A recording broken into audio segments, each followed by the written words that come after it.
स्वागत है दोस्तों आपके अपने YouTube channel Siddhartha job point में। पिछले वीडियो में हम लोग देखे थे ऊर्जा के स्रोत के तहत ऊर्जा के विभिन्न स्रोत, जिसमें परंपरागत, गैर परंपरागत ऊर्जा स्रोत, नवीकरणीय और अनवीकरणीय ऊर्जा स्रोत, और उसके अंतर्गत ऊर्जा के विभिन्न स्रोत जो कोयला था, पेट्रोलियम था, LPG था, CNG था, बायोगैस वाला तो ज़बरदस्त इसके पहले वाला वीडियो था। दूसरे वीडियो में बायोगैस का कैसे निर्माण होता है, तो इन वीडियो को यदि आपको देखना है तो डिस्क्रिप्शन लिंक में जाइएगा, वहां आपको ये वीडियो मिल जाएगा।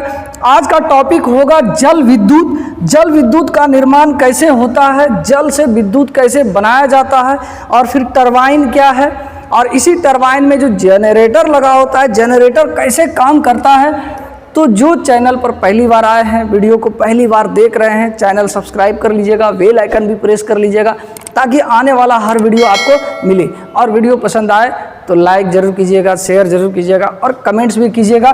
तो आइए हम लोग देखते हैं कि जल से विद्युत कैसे बनाया जाता है। इसके पहले क्या किया जाता है, ऐसे क्षेत्र का चयन किया जाता है जहां पर तीन तरफ से, लगभग कम से कम दो तरफ से घिरा हुआ हो, और तीसरे जो सामने वाला है, सामने वाला ऊंचा भाग से पानी आए, या फिर नदियों पर बांध बनाया जाता है। जिस तरह आप देख रहे हैं कि ये क्या है, डैम बना हुआ है। हम लोग कई बार डैम पर्यटन के रूप में जाते भी हैं, घूमते भी हैं, तो आप नोटिस किए होंगे कि यहाँ देख रहे हैं कि ये सब जगह में पानी पूरा जमा हुआ है। ये डैम ऊंचा ऊंचा बनाया गया है, और इस डैम में पानी उधर से आता है और पूरा जमा होता है, और इसी में बैराज लगा होता है। यानी कई जगह पर जो है फाटक वगैरह लगा होता है, और उस फाटक के रास्ते से पानी को गिराया जाता है। तो कैसे गिराया जाता है, कैसे काम करता है, तो ये डैम बनाया जाता है, यहाँ पर पानी जमा है, और इस डैम से कहीं छोटे जगह, छोटे क्षेत्र में, छोटे से क्षेत्र पर फाटक लगा दिया जाता है। और जब वो फाटक खोलता है तो ये ढाल होता है, पूरा ढाल होता है।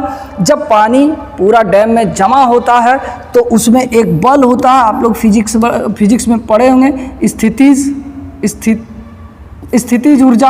और ये स्थितिज ऊर्जा,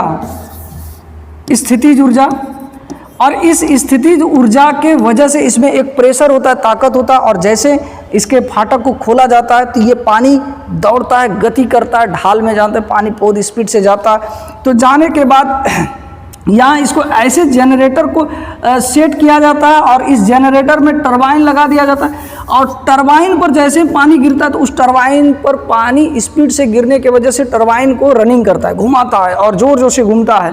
और हम लोग देखते हैं कि किसी भी तरह से जनरेटर घूमने लगे तो जनरेटर कैसे काम करता है अभी बताएंगे। तो जनरेटर घूमने लगे तो उससे एक करंट या बिजली पैदा कर होता है। जैसे कोई पार्टी वक्त फंक्शन हो या फिर विवाह शादी का समारोह हो, जनरेटर करते हैं। जनरेटर क्या करता है, इंजन, जो डीजल इंजन होता है, वो डीजल इंजन उस जनरेटर को घुमाता है, और जैसे जनरेटर घूमता है तो वहाँ एक फैराडे का नियम काम करता है, जो जनरेटर में फैराडे के नियम के तहत उसमें इलेक्ट्रिक पैदा होता है, और वही इलेक्ट्रिक हमारे घरों तक आना शुरू हो जाता है। तो ये जनरेटर कैसे काम करता है पहले उसको देख लेते हैं। तो जनरेटर जो है, हम लोग जानते हैं कि जनरेटर पढ़े होंगे 9th 10th में आप लोग, जनरेटर।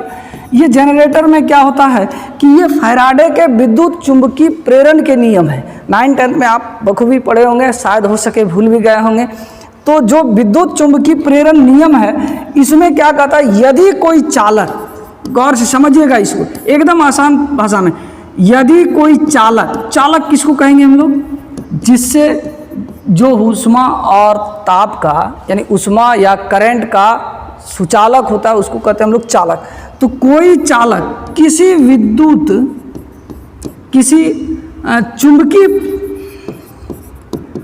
किसी चुंबकीय क्षेत्र में घुमाया जाए तो उसमें एक विद्युत वाहक बल की उत्पत्ति होती है, वाहक बल की उत्पत्ति होती है। और यदि संवाहक का पथ, यानी ले जाने वाला पथ, जो वायर होता है उसको कहते हैं संवाहक। तो यदि संवाहक का पथ पूर्ण हो तो उसमें धारा तो उसमें धारा का प्रवाह होने लगता है, धारा का प्रवाह होने लगता है। देखिए फैराडे जो नियम था आप देखे होंगे कि उसका चुंबक वाला गुण होता है चुंबकीय क्षेत्र। मान लिया जाए कि कोई ये चुंबकीय क्षेत्र है जिसमें नॉर्थ और एस रहता है, तो इसके अंदर इस एक तार को कोई वायर जो भी चालक है उसको हम लोग घुमाते हैं। पंखा वगैरह में देखे होंगे कि उसमें कॉइल लगा रहता है, वो क्या है, एक चालक है। और वो चालक क्या करता है कि जब ये इस चालक को हम घुमाएंगे, ये तो चुंबक हो गया, जब हम इसको घुमाएंगे इस चालक को, तो इसी चालक में, लेकिन ये चालक क्या होना चाहिए, 3 बातों पर निर्भर करता है कि ये विद्युत चुंबकीय क्षेत्र के अंतर्गत होना चाहिए। विद्युत चुंबकीय क्षेत्र क्या होता है कि हम लोग बचपन में खेलते थे, 2 चुंबक मिल जाता था तो हम लोग चेक करते थे कि कितना दूर से वो खींच पा रहा है और कितनी दूर तक ठेलता, तो कितनी दूर से वो खींच पा रहा है। तो जब वो चुंबकीय क्षेत्र में आता था तभी वो खींच पाता था, दूर अब वहाँ रखें एक वहाँ रखें तो वो नहीं खींच पाएगा। तो वो खींचेगा, उसके लिए बड़ा एनर्जी वाला, बड़ा ताकत वाला हमको चुंबक चाहिए। तो ये चुंबकीय क्षेत्र में होना जरूरी है और चालक घूमे। तो चालक यहाँ पर जो घूमता है, 3 बातें कि चालक घूमता कैसे है कि आप देख रहे हैं कि ये जो टरबाइन लगा हुआ है उसमें जनरेटर में, तो ये एक चालक है और टरबाइन पर जैसे पानी घूमता है यानी पानी जाता है तो टरबाइन क्या करता है, पानी जो है टरबाइन को घुमाता है। घुमाने के बाद ये चुंबकीय क्षेत्र रहता है अंदर में और उस चुंबकीय क्षेत्र के वजह से आवेशित हो जाता है और करंट का प्रवाह होने लगता है। जब ये जैसे ही करंट का प्रवाह होता है तो वो क्या करता है, हमारे ये बड़े स्टोर में, यानी इसको तब तो वो आगे का प्रोसेस है कि हमारे घरों तक पहुंचा दिया जाता है। हाई टेंशन तार के द्वारा आता है जगह पर, फिर ट्रांसफार्मर के द्वारा हमारे पास आता है। तो इस तरह से जल विद्युत का निर्माण होता है, जिसको जल विद्युत भी कहते हैं हम लोग, पनबिजली भी कहते हैं इसको, पनबिजली। इंग्लिश में इसको कहते हैं हाइड्रो इलेक्ट्रिसिटी, इलेक्ट्रिसिटी। तो ये है। अब देखिए ये जल विद्युत के फायदे क्या हैं, जल विद्युत के फायदे क्या हैं, इससे कुछ नुकसान भी होता है क्या। तो ये एक तरह से परियोजना के तहत, कई परियोजना के तहत लाभ भी उठाया जाता है और कुछ ऐसे भी हैं जो कि हानि वगैरह भी होता है। जैसे कि लाभ इसमें क्या है कि ये बाढ़ रोकता है। जब ये नदी वगैरह पे बनाया जाता है तो इसका काम क्या होता है कि बाढ़ को कंट्रोल करता है। अब नदी है, पूरा उफान के साथ पानी बह रहा है, तो जब डैम बना दिया जाता है तो उसके पानी का स्पीड को कंट्रोल करने के लिए जगह जगह पर फाटक लगा दिया जाता है। और उस तरह से देख रहे हैं जगह जगह पर फाटक लगा दिया गया और थोड़ा थोड़ा मात्रा में छोड़ता है। अब जैसे बारिश हो गया तो अचानक हो गया, अचानक पानी आ रहा है ऊपर से, तो क्या करेगा, डैम में तब तक वो स्टोर होगा जो कि बाढ़ को वो कंट्रोल करेगा। यह सस्ता भी होता है कि जो पनबिजली होता है यह सस्ता होता है, क्योंकि एक बार जो प्लांट वगैरह बैठाने में खर्च हो जाता है फिर वो कंटिन्यू बिना खर्च के, उसमें ज़्यादा कोई खर्च नहीं होता है। अब जैसे कि हम लोग बाइक वगैरह चलाते हैं, बस वगैरह चलाते हैं, तो क्या होता है उसमें रोज़ खर्च होता है, ईंधन जलता है, लेकिन उसमें ईंधन जलने की संभावना नहीं है। ये प्रदूषण मुक्त होता है, ये प्रदूषण मुक्त यानी इससे कोई प्रदूषित पदार्थ नहीं निकलता है। जैसे कोयला हो गया, उपला हो गया, पेट्रोल हो गया, डीजल हो गया, ये सब हम लोग जलाते हैं तो धुआं निकलता है और एक प्रदूषण होता है, लेकिन इसमें कोई प्रदूषण वगैरह नहीं होता। ये नवीकरणीय ऊर्जा स्रोत है, ये नवीकरणीय ऊर्जा स्रोत है, यानी ये कभी भी समाप्त होने वाला चीज़ नहीं है। एक बार जैसे कि पानी तो कभी समाप्त होगा नहीं। ये डैम का पानी है, डैम का पानी नीचे गया, लोग क्या किए उस पानी को नहर में भेज दिया, दूर दराज खेतों में सिंचाई का भी काम हो गया। फिर जो फैक्ट्री वगैरह है उसके नीचे में लगाया जाता है ताकि फैक्ट्री को भी पानी मिल सके। तो इस तरह कई लाभ उठाते हैं और इसके तहत जो है ये बार बार रिन्यूअल होता है, यानी फिर बारिश आएगी, फिर बाढ़ आएगा और फिर वो डैम भर जाएगा। तो ये नवीकरणीय यानी नवीकृत ऊर्जा स्रोत है। इसका कुछ हानि भी है। ये हानि क्या है कि जैसे कि यहाँ पर विस्थापन की समस्या हो जाती है। विस्थापन किसको कहते हैं, जिसको पुनर्वास कहते हैं, विस्थापन की समस्या। अब कहीं पर डैम वगैरह बनाया जाना है तो डैम का पानी जब स्टोर होगा तो बहुत बड़े क्षेत्र में जो लोग बसे हुए हैं, जीव जंतु बसे हुए हैं, पेड़ पौधे बसे हुए हैं, तो पेड़ पौधे जो उगे हुए हैं, जंगल है, वो क्या होगा, डूब जाएगा और एक तरह से पर्यावरण का नुकसान हो जाएगा। एक दूसरी बात, यदि वहाँ पर लोग मानव रह रहे हैं तो उसके लिए एक विस्थापन की समस्या हो जाती है कि अब वो वहाँ से कहाँ जाए, रोज़ खतरा है, डूब जाएगा, वो वैसे जगह पर वह रह नहीं सकता है। तो ये विस्थापन की समस्या हो जाती है और पर्यावरण का संतुलन भी बिगड़ता है। पर्यावरण का संतुलन बिगड़ना। दूसरा इसमें हानि क्या है कि जो बताए कि पानी अब डैम में जब जमा हो जाएगा तो वो डैम का पानी के जो क्षेत्र में यानी क्षेत्र में जितने पानी जमा होंगे वहाँ का जो पर्यावरण होगा संतुलन बिगड़ना शुरू हो जाएगा। पेड़ पौधे हैं, जंगल हैं, तो जंगल में जंगली जीव हैं, तो उन सभी जीवों को क्या करना होगा, विस्थापन करना होगा, जिसके वजह से पर्यावरण का नुकसान हो जाता है। और जीव जंतु जो बताए, जीव जंतु को भी नुकसान होता है।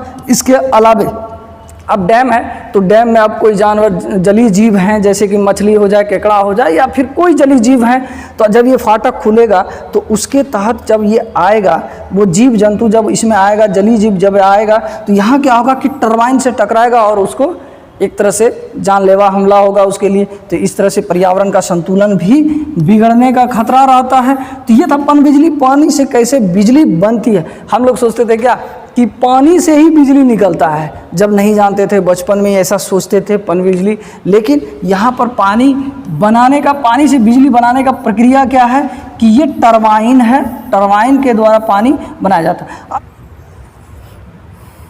देखिए, ये जल विद्युत का जो निर्माण होता है, तो ये हमारे देश में सबसे पहले जल विद्युत परियोजना 1897 ईस्वी में जो है ये दार्जिलिंग में हुआ था। और यहीं पर पहली बार जल विद्युत यानी जल से विद्युत बनाने की प्रक्रिया हुई। और आज हमारे देश में कई बड़े बड़े जल विद्युत परियोजना चल रहा है। कुछ प्रमुख हम लोग देखेंगे जो बार बार वहाँ से प्रश्न भी आता है, वहाँ से एग्जाम में प्रश्न भी आते हैं। और इसी के अंतर्गत जो है कि ये एक ऐसा ऊर्जा स्रोत है जो जितना भी ऊर्जा है, जितना भी एनर्जी चाहिए, लगभग एक तिहाई की पूर्ति यही पनबिजली यानी हाइड्रो इलेक्ट्रिसिटी के द्वारा ही उपलब्ध हो जाता है। तो इसमें कुछ प्रमुख केंद्र हम लोग देख लेते हैं। कुछ प्रमुख बांध, जैसे बांध है तो आप इसको एक नोट्स भी बना सकते हैं। और ये नदी और संबंधित राज्य, ये किस राज्य में है।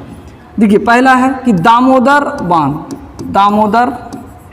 दामोदर घाटी बांध, यानी ये दामोदर, यानी इसको डीवीसी भी कहते हैं। ये दामोदर नदी पर है झारखंड में, दामोदर नदी पर झारखंड में। और ये दामोदर नदी पर जो है कम से कम 10-12 ऐसे बांध हैं जहाँ से बिजली बनाई जाती है। तो ये बहुपरियोजना है, बहुउद्देशीय परियोजना है। बहुउद्देशीय परियोजना क्या होता है कि ये बांध बनाने के बाद उसके कई उद्देश्य होते हैं। जैसे कि आप बांध बना दिया, तो बांध बनाने के बाद देख रहे हैं कि बिजली का उत्पादन तो होता ही है। दूसरी बात क्या होती है कि इसमें मत्स्य पालन भी होता है। जब डैम में जब पानी जमा रहता है तो मत्स्य पालन भी होता है। तीसरा इसमें क्या होता है कि जब ये पानी बहकर नीचे जाता है, नदी के निचले इलाके में जाता है, तो उसी से नहर वगैरह निकाल कर किसानों की सिंचाई के लिए कर देता है। तो कई योजनाएँ, या फिर जो फैक्ट्री वगैरह लगाया जाता है उसको पानी की आपूर्ति करना है। तो ये कई योजनाएं होता है, उसको कहते हैं हम लोग बहुउद्देशीय परियोजना। दूसरा है हीराकुंड, जो बहुत इंपॉर्टेंट है। हीराकुंड बांध, ये जो है सबसे लंबा बांध है, विश्व का सबसे लंबा बांध। ये याद रखिएगा कि विश्व का सबसे लंबा बांध कौन सा है, हीराकुंड, यानी सबसे लंबे क्षेत्र में ये फैला हुआ है। और ये जो है हीराकुंड आपका महानदी उड़ीसा पर है, महानदी उड़ीसा पर है। एक है भाखड़ा नांगल बांध,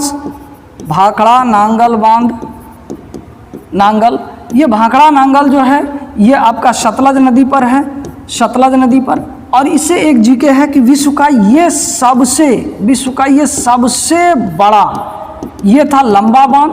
हीराकुंड सबसे लंबा बांध विश्व का, और ये विश्व का सबसे बड़ा बांध है भाखड़ा नांगल बांध। ये सतलज नदी पर है, और ये जो है हिमाचल प्रदेश और पंजाब, ये 2 राज्य इससे लाभान्वित होते हैं, इसी के संगम पर है। एक है नागा अर्जुन बांध, अर्जुन जुड़ा हुआ है कृष्ण से, तो याद रखिएगा कि ये कृष्णा नदी पर आंध्र प्रदेश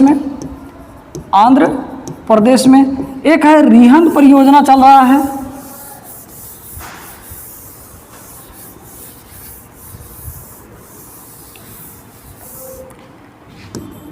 एक रिहंद बांध। और ये रिहंद बांध जो है रिहंद नदी पर यूपी में, रिहंद नदी यूपी में है। फिर एक है बगलिहार परियोजना के तहत जो है बगलिहार बांध है, और ये बगलिहार चिनाब नदी पर जम्मू कश्मीर में। बहुत इंपॉर्टेंट, ये कई बार प्रश्न एग्जाम में आया हुआ है। जम्मू कश्मीर यानी बगलिहार परियोजना किस राज्य में है, तो ये जम्मू कश्मीर में है। एक है सरदार सरोवर बांध या नर्मदा बांध, इसको नर्मदा बांध है। जब नर्मदा बांध कह दे तो समझ जाना है कि यह नर्मदा नदी पर ही होगा। तो ये नर्मदा नदी पर, नर्मदा नदी, और ये मध्य प्रदेश में है, ये मध्य प्रदेश में है। एक टिहरी बांध है, टिहरी बांध, और ये टिहरी बांध भगीरथी प्लस भिलांगना, भगीरथी प्लस भिलांगना नदी के संगम पर है, भिलांगना नदी के संगम पर बनाया गया। ये उत्तराखंड में, उत्तराखंड में। तो ये था कुछ हमारे देश के प्रमुख जल विद्युत केंद्र यानी हाइड्रो इलेक्ट्रिसिटी पॉइंट। तो यहाँ से बिजली बनाई जाती है। उम्मीद करते हैं वीडियो समझ में आ गया होगा, ये वीडियो आपके लिए उपयोगी हो। मिलते हैं अगले वीडियो में, तब तक के लिए जय हिंद।